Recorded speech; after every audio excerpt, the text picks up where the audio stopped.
nome de Jesus, em nome de Jesus. Amém. E graças a Deus. Louvado seja o Senhor. Você pode se sentar, fique à vontade. Vou ler a palavra do Senhor sob a sua companhia na leitura, registrada em João, capítulo 1, versículos 1 ao 3, e depois eu lerei o 14, do mesmo capítulo. João, capítulo 1, versículo 1 ao 3, depois eu lerei para finalizar o 14º versículo do mesmo capítulo. Assim diz a palavra do Senhor. No princípio era o Verbo, e o Verbo estava com Deus, e o Verbo era Deus. Ele estava no princípio com Deus. Todas as coisas foram feitas por intermédio dele, e sem ele, nada do que foi feito se fez. E o Verbo se fez carne e habitou entre nós, cheio de graça. Eu vou repetir, porque Jesus é a única pessoa na Bíblia chamada a pessoa cheia de graça, a única. Habitou entre nós, cheio de graça e de verdade. E vimos a sua glória, glória como do unigênito do Pai. Meus amados, a graça não é somente um conceito, uma teoria. Graça trata-se também de uma pessoa. Na Bíblia, Deus quis que a sua graça fosse compreendida a partir da encarnação do seu Filho Jesus. O estilo de vida de Jesus e a sua morte revelam a essência da graça e o quanto ela é benéfica. Alguns teólogos afirmam, de maneira correta, que Cristo Jesus é a personificação da graça. Por isso que a Bíblia diz, em Atos capítulo 4, versículo 12: debaixo do céu nenhum outro nome há, dado entre os homens, pelo qual devamos ser salvos. Jesus é a graça manifestada.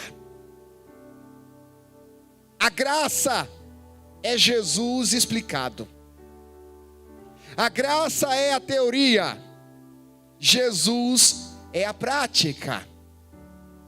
E João, o evangelista que escreveu essa parte da Bíblia, que eu li com vocês, no primeiro capítulo do seu livro, fez questão de descrever o Filho de Deus como alguém que tem tudo a ver com a graça, que está repleto da graça de Deus.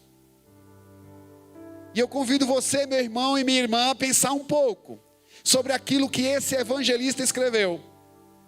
Ele escreveu inspirado pelo Espírito Santo. E nesses 4 versículos que eu compartilhei com vocês, podemos encontrar pelo menos 2 verdades implícitas. Geralmente dividimos as nossas mensagens em tópicos, a fim de que ela fique sendo melhor compreendida. Poderíamos extrair outras verdades, mas por conta do tempo da nossa liturgia e do tema geral da série do mês, eu estarei me detendo tão somente a 2 sentenças que estão implícitas nesse texto. A primeira delas é a seguinte, vai aparecer para vocês aí de casa e você aqui do ambiente presencial. Jesus revela os efeitos poderosos da graça. Jesus revela os efeitos poderosos da graça. Lendo a Bíblia, a gente descobre que Jesus e a graça não se dissociam. Jesus e graça não se separam. Os efeitos produzidos por um são igualmente produzidos pelo outro. Na realidade, ambos revelam o poder e o amor de Deus. A diferença se dá no modo como eles são apresentados nas Escrituras.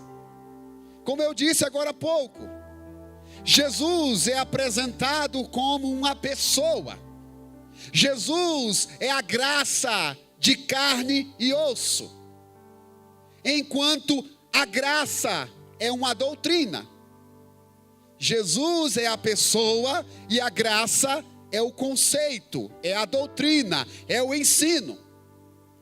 Por isso, se você quiser entender a natureza de Jesus e como ele pensa, você precisa conhecer a doutrina da graça. A igreja protestante na Idade Média se originou a partir deste conceito, a partir desta tese. Martinho Lutero, inclusive, quando apresentou as suas teses contra os erros da religião do seu tempo, fez questão de dizer que somente a graça pode nos salvar. Tamanho é o seu poder. A graça define muito bem aquilo que Jesus pensa. E se você quiser entender a graça na prática, você precisa estudar como Jesus viveu e as razões pelas quais ele morreu. A graça é a teoria, Jesus é a prática. E investigando esse tema no primeiro capítulo, escrito por João, a gente percebe que Jesus é chamado de verbo. E nós precisamos parar para fazer a seguinte reflexão. A ideia de verbo aqui não vai ser compreendida se nós nos detivermos a gramática da língua portuguesa. Para a gente entender certas expressões bíblicas, precisamos fazer aquilo que os teólogos chamam de exegese. É tentar entender o texto na sua originalidade. Qual era a palavra que traduzida se tornou verbo para nós, que foi registrada por aqueles que escreveram primeiramente a Bíblia? E a palavra graça, ela tem um sentido no Velho e no Novo Testamento. E a palavra verbo da mesma forma, da mesma maneira. A palavra verbo vem de uma expressão grega chamada logos. João, quando escreveu o seu livro, inicialmente, ele o destinou para um público grego. Claro que, inspirado pelo Espírito Santo, suas palavras têm caráter universal. Se aplicam a pessoas de todos os tempos e de todas as culturas. Mas as primeiras pessoas que leram o livro de João foram os gregos. Mateus, por exemplo, os seus primeiros destinatários foram os judeus. Então, se você lê a maneira como Jesus biografou, a maneira como Mateus biografou a vida de Jesus no seu livro, você vai perceber que a linguagem de Mateus foi uma linguagem apropriada para o povo judeu. Por exemplo, Mateus, no primeiro capítulo, apresenta a árvore genealógica de Jesus. Porque para um judeu, saber qual era a origem genealógica do Filho de Deus fazia todo sentido. Para os gregos, não.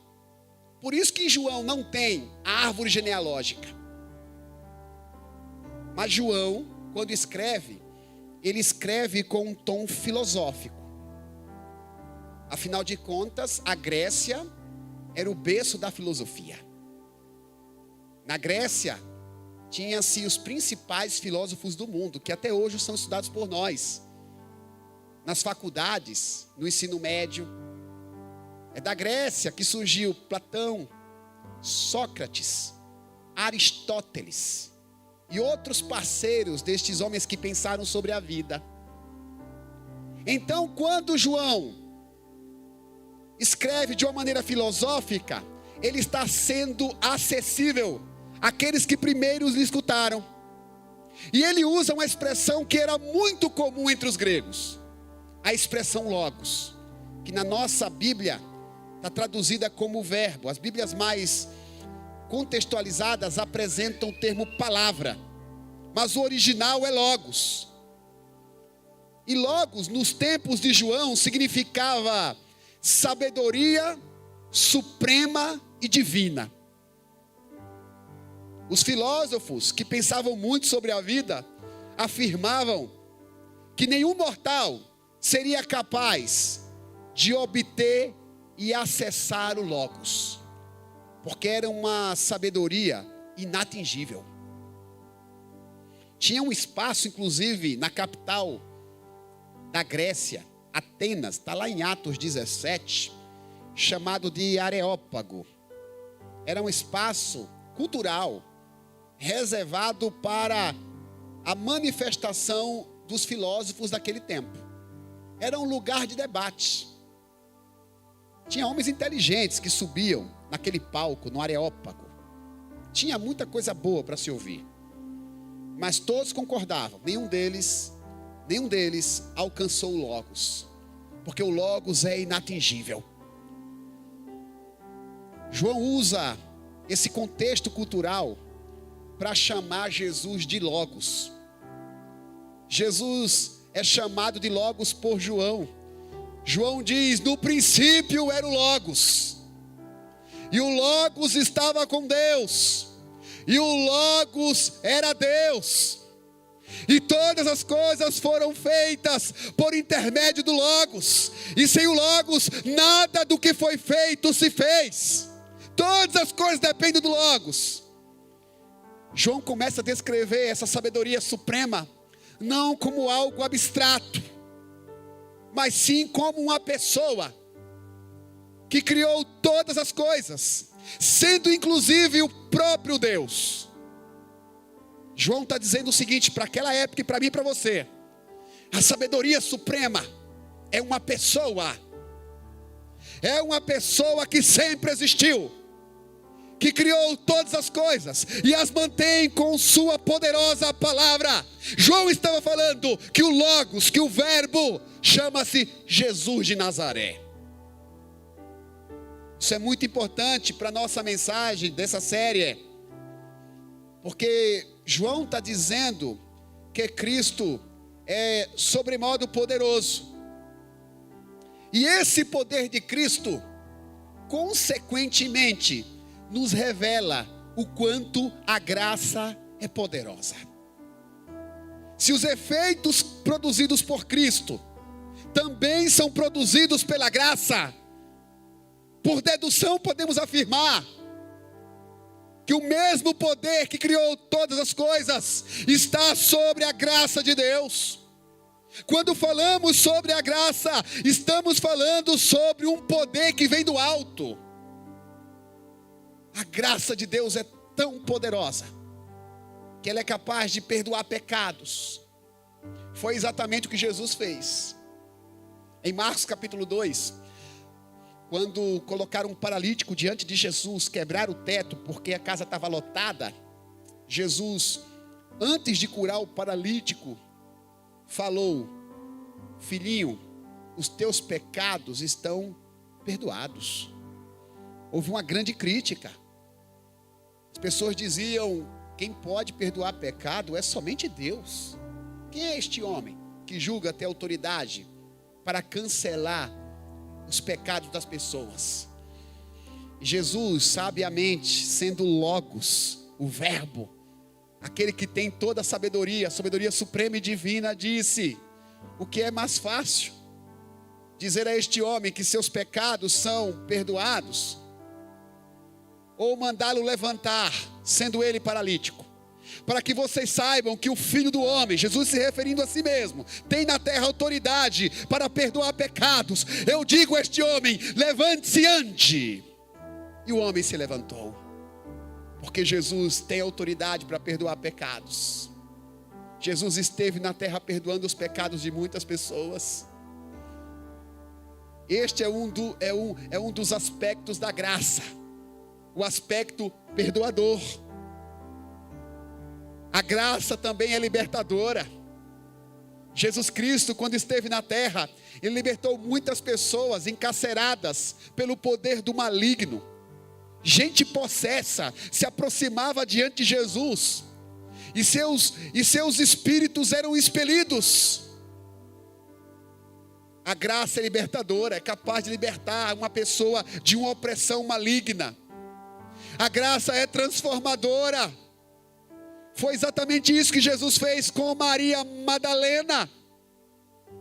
Jesus expulsou os seus demônios e ela foi transformada numa mulher de Deus. A graça é poderosa. Ela também nos torna filhos de Deus. Se você lê o capítulo 1, tem uma parte muito emocionante. Lá no versículo 11, quando João está falando de Jesus, ele diz: olha, o verbo, ele veio para aqueles que eram seus, até então os judeus, povo onde Jesus originalmente surgiu, mas os seus não o receberam. Mas a todos quanto receberam, a estes o verbo, Jesus, o Logos de Deus, deu-lhes autoridade de se tornarem filhos de Deus. A graça nos permite ser adotados como filhos de Deus. Porque do ponto de vista teológico, Deus só tem um filho. Você sabia disso? Eu sei que popularmente a gente fala, né? Todo mundo é filho de Deus. Ah, deixa eu também comer a sobremesa, porque eu também sou filho de Deus. Deixa eu passear também, deixa eu ir para a praia, porque eu também sou filho de Deus. Você pode até falar, não há nenhum crime falar dessa forma. Mas essa não é uma verdade bíblica.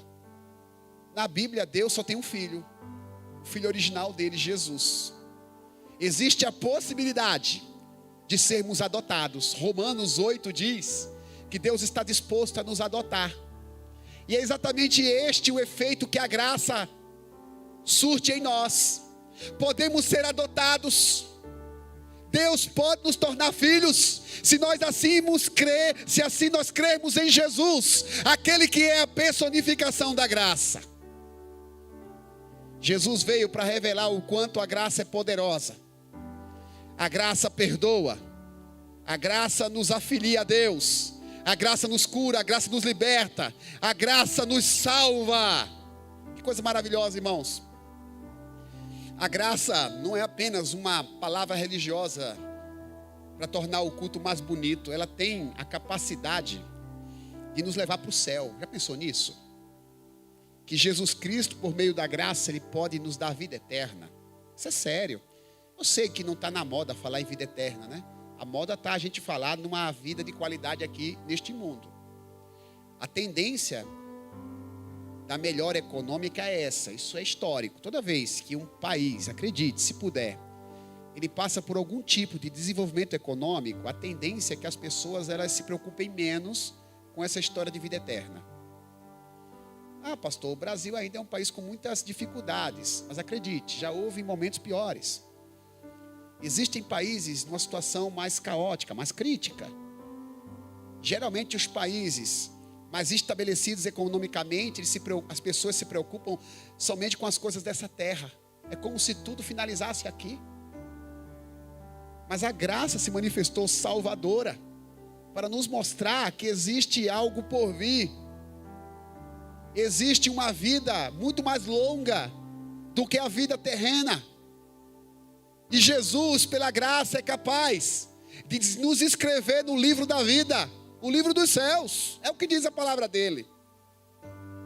Tem uma outra verdade implícita nas palavras de João, e eu vou apresentar para vocês. Em primeiro lugar, Jesus revela os efeitos poderosos da graça. Em segundo lugar, Jesus revela o amor proveniente da graça. Versículo 14, o Vitor vai postar aí para vocês verem. Diz: o verbo, o Logos, se fez carne, habitou entre nós, cheio de graça e de verdade. E vimos a sua glória, como a glória do unigênito do Pai. Eu disse, na leitura inicial do texto, que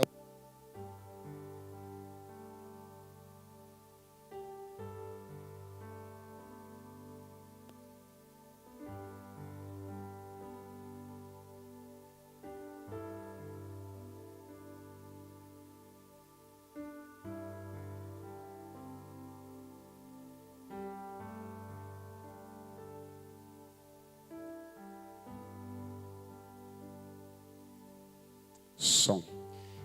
Voltar ao raciocínio, depois o editor vai ter que ajustar aqui isso aqui para ficar no YouTube, né? Esses segundos eternos aqui, né? Como eu disse na leitura bíblica inicial, a única pessoa na Bíblia denominada cheia de graça é Jesus. A graça de Deus alcançou muita gente na Bíblia. Deus agraciou muita gente. Por exemplo, quando Maria, a mãe do Salvador, recebeu a notícia de que engravidaria do Salvador da humanidade, o anjo disse: você achou graça diante de Deus. A graça de Deus foi manifestada a Maria, não era pelo mérito dela. Se fosse pelo mérito, não apareceria a palavra graça. Não é porque Deus olhou e viu que Maria era uma mulher perfeita, não. Por sua graça, Deus escolheu aquela mulher, uma mulher de Deus. Mas não aparece o termo cheio de graça. João diz aqui que o verbo se fez carne, habitou entre nós, cheio de graça. Tem muita graça em Jesus. Nele habita toda a plenitude da graça. A graça, outrora considerada inatingível, estava revelada em Jesus, o seu favor imerecido. O Logos da mesma forma. O Logos que as pessoas diziam que ninguém alcançaria esse tipo de conhecimento, foi revelado na pessoa de Jesus. E essa humanização do Filho de Deus revela o seu amor na prática. Porque Cristo, apesar de ser divino, na Bíblia ele é visto se misturando com os meros mortais, a fim de que as pessoas pudessem compreender o quanto a graça de Deus é maravilhosa. Entenda bem, meu irmão e minha irmã, Jesus não se fez carne para nos compreender. É muito comum a gente escutar isso, né? Que Jesus se humanizou para sentir as nossas dores. Jesus se humanizou para saber como é difícil viver nessa terra. Essa palavra, poeticamente, ela parece até bonita, mas não é correta. Sabe por quê? Porque Jesus é onisciente, ele já sabia o que a gente passava. Ele não precisa se humanizar para saber o quanto nós sofremos.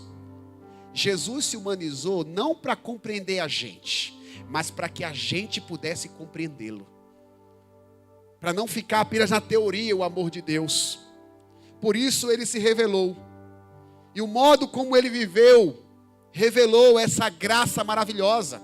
Porque Jesus Cristo, onde passava, abençoava as pessoas. E ele abençoava gratuitamente. Jesus nunca cobrou absolutamente nada pelo que fazia. Pelo contrário, quando ele comissionou os seus discípulos para pregar a palavra, ele disse: de graça vocês receberam, de graça vocês precisam dar.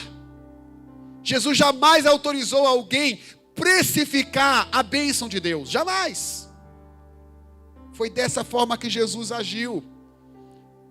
Ele sempre demonstrou o amor de Deus, cuidando das pessoas que estavam à sua volta. Mas sem sombra de dúvidas, o ápice desse amor foi destacado quando ele foi pendurado na cruz. Porque o sacrifício de Jesus na cruz, ele não foi um Marte. Não foi apenas simbólico. Na eternidade, Deus tinha determinado que o único modo dos pecados serem perdoados é se houvesse derramamento de sangue. Lembra no Jardim do Éden, quando Deus disse para Adão e Eva: o dia que vocês comerem do fruto proibido, vocês certamente morrerão? Deus não pode voltar atrás na sua palavra. Por isso que na eternidade, está lá em Apocalipse, o cordeiro foi morto antes da fundação do mundo. Porque Deus já havia previsto que o homem cairia em pecado. Em Hebreus, a palavra de Deus afirma que sem derramamento de sangue não há perdão dos pecados. Alguém tinha que morrer para perdoar os pecados, e não poderia ser os pecadores. Para haver perdão de pecado, alguém inocente tem que morrer.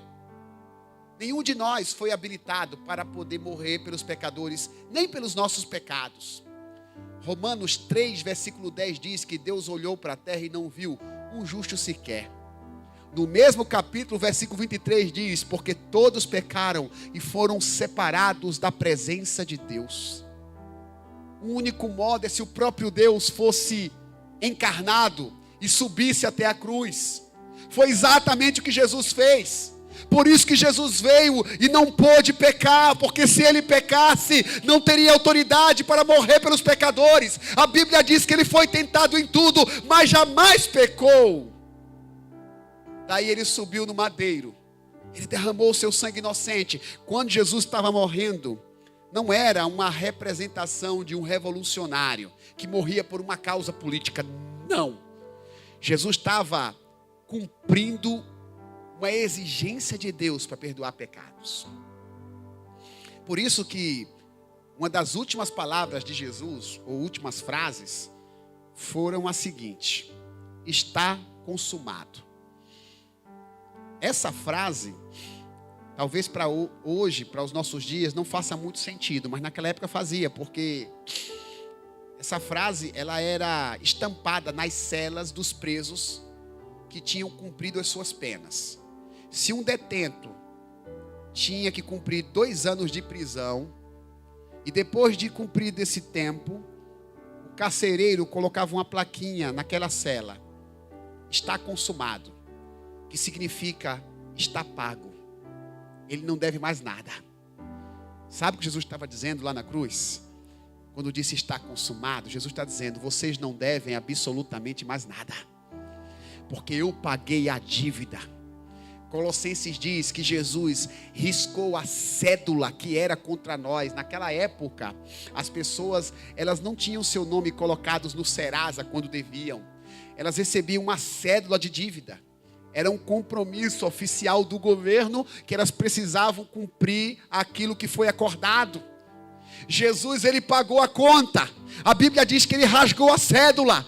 Se fôssemos contextualizar, ele tirou a gente do SPC e do Serasa espiritual. Tirou. Nós estamos limpos diante de Deus. Romanos 8 afirma que nenhuma condenação há para aqueles que estão em Cristo Jesus. Nenhuma condenação há. Todas as pessoas que creem nos efeitos da morte de Jesus e vivem para Ele, são perdoadas e salvas por sua graça. Teologicamente, isso é chamado de substituição. A gente precisa entender, né? Porque a Bíblia é um livro muito pedagógico. A Bíblia não é um livro que foi escrito assim sem ter uma direção.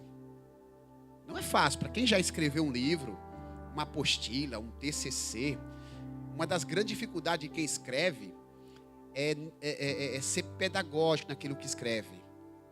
É ser claro, é ser compreensivo e não fugir do assunto. A Bíblia é um livro extremamente didático. A Bíblia, quando fala de graça, ela coordena os demais ensinos das Escrituras. Por isso que a graça, ela foi explicada e foi revelada. Foi explicada do ponto de vista doutrinário, mas foi revelada quando Jesus apareceu entre nós e morreu na cruz, inclusive tomando o nosso lugar.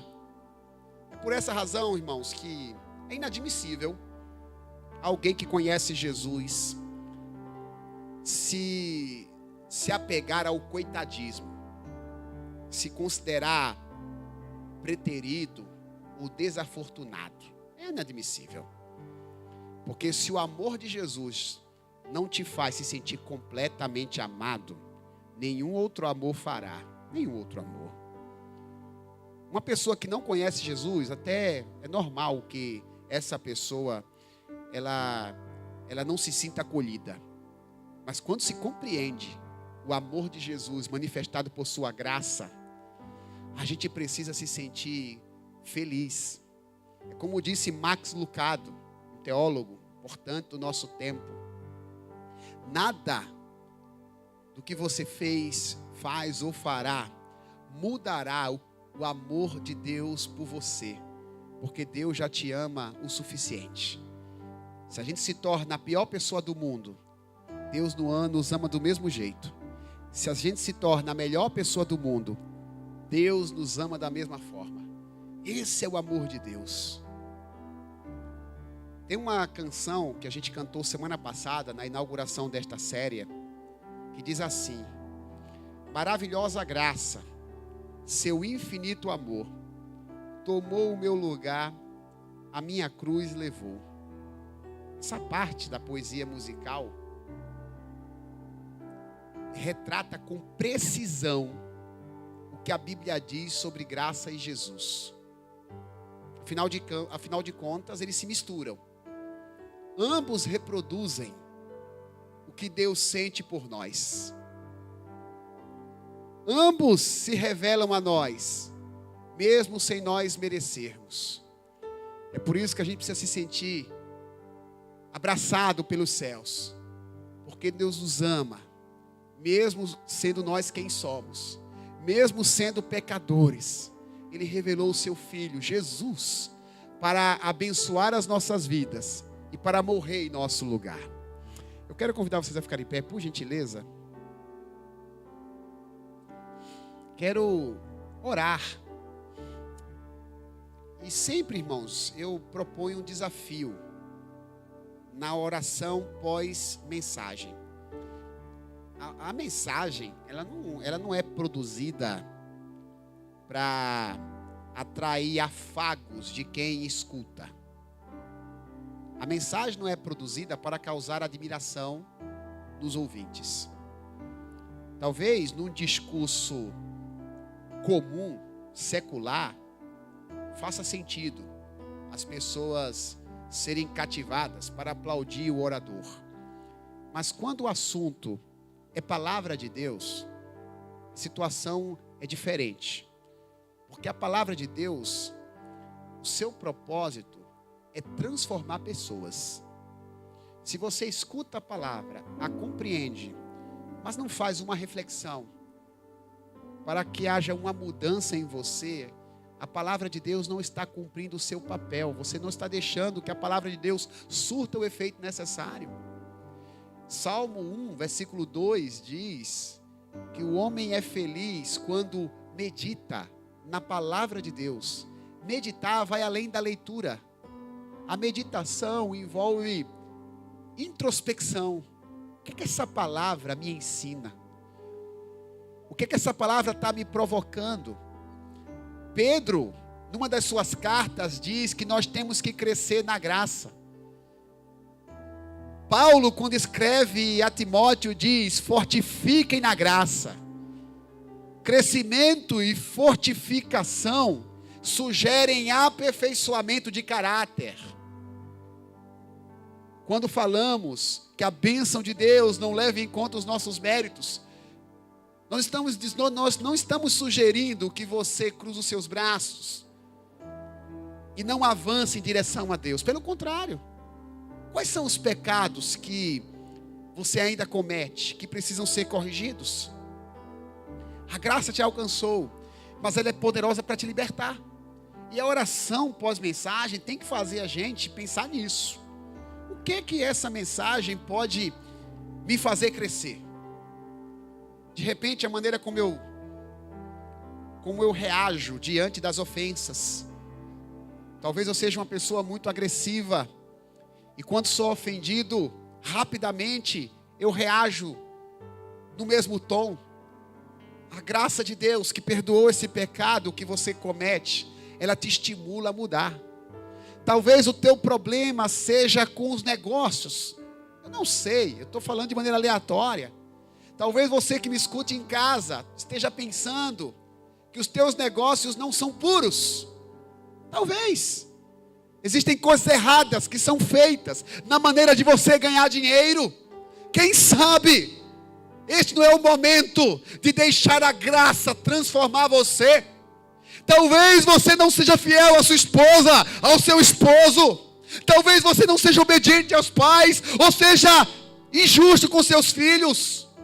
Talvez você seja uma pessoa distante da fé, uma pessoa que não tem muito envolvimento com as coisas espirituais. O que é que precisa mudar? O quê? A graça te perdoou, a graça te alcançou.